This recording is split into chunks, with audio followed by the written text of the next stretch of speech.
안녕하세요. 고지혈증 환자 주부아빠입니다. 오늘은 제가 40대가 되고 처음 받은 건강검진에서 고지혈증을 진단받고 2달 만에 약 없이 콜레스테롤을 낮춘 방법을 자세히 공유해 보려고 해요. 먼저 결과부터 말씀드릴게요.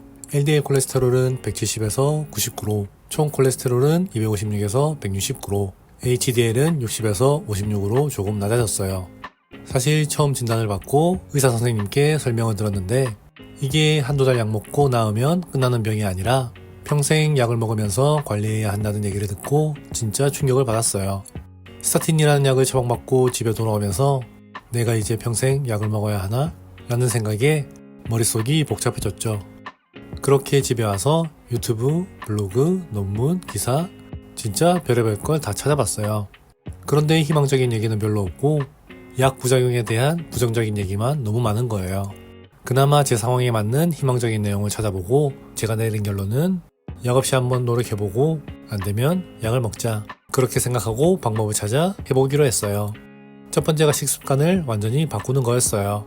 저는 LDL 수치가 높은 고지혈증이었기 때문에 포화지방이랑 콜레스테롤 섭취를 조심해야 했는데 알아보니 맛있는 음식은 이 두 가지가 항상 들어있었어요. 그래서 너무 우울했어요. 제가 원래 먹는 걸 진짜 좋아하거든요. 유튜브도 간단한 음식 컨텐츠로 시작했을 정도니까요.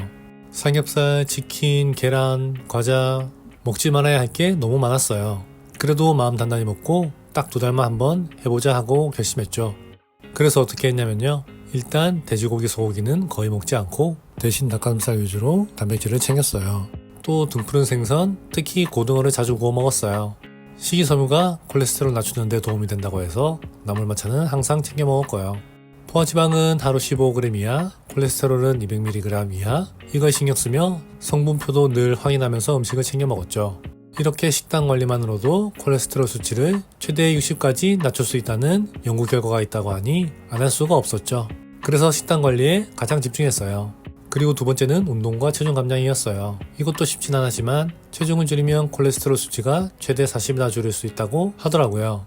그래서 저는 주 3회 이상 운동하려고 마음먹고 유산소랑 무산소 운동 둘 다 병행했어요.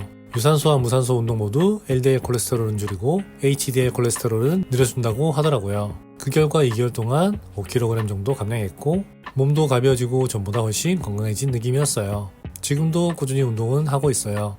세 번째는 간식 조절이었어요. 저는 원래 과자를 엄청 좋아하고 커피도 매일 마시면서 쿠키나 초콜릿도 꼭 같이 먹었었어요. 그런데 알고 보니 과자나 쿠키에 들어있는 포화지방이 어마어마하더라고요. 심지어 아메리카노에는 커피를 만들 때 생기는 카페스토리라는 물질이 콜레스테롤 수치에 영향을 준다고 해서 커피나 과자 같은 간식을 거의 다 끊었어요. 대신 녹차 같은 다른 차들을 마시고 포화지방이 걱정 없는 방울토마토나 바나나, 견과류로 간식을 대체했어요. 그럼에도 커피는 너무 마시고 싶으면 드립커피나 콜드브루를 마셨는데 커피를 내릴 때 종이 필터를 사용하면 카페스톨이 거의 걸러진다고 해서 그렇게 마셨어요.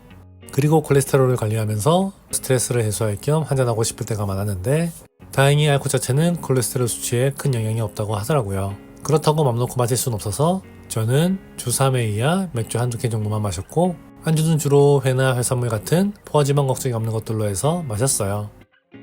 그렇게 2달 동안 열심히 관리한 결과는 걱정과 다르게 수치가 정말 많이 내려갔어요. 제가 기대했던 것보다 더 효과가 있었고 진짜 해볼만 하다는 생각이 들었어요. 쉽지는 않았지만 그렇다고 못할 정도는 아니었어요. 당연히 요즘도 계속 식단과 운동으로 관리하며 어떻게 하면 더 좋을지 테스트해보고 있어요. 저는 좀 더 내려야 하거든요. 물론 이 방법이 모든 분들께 맞는 건 아닐 수 있어요. 꼭 약을 드셔야 하시는 분들도 계실 거고요. 하지만 저처럼 처음 진단받고 막막했던 분들께 나도 한번 해볼 수 있겠다는 희망이 되었으면 좋겠어요. 다음 영상에는 그 이후의 혈액 검사 결과와 관리 방법 변화도 공유해 볼게요. 여러분들의 좋은 관리 방법이 있다면 같이 공유해 주세요. 끝까지 시청해 주셔서 감사합니다.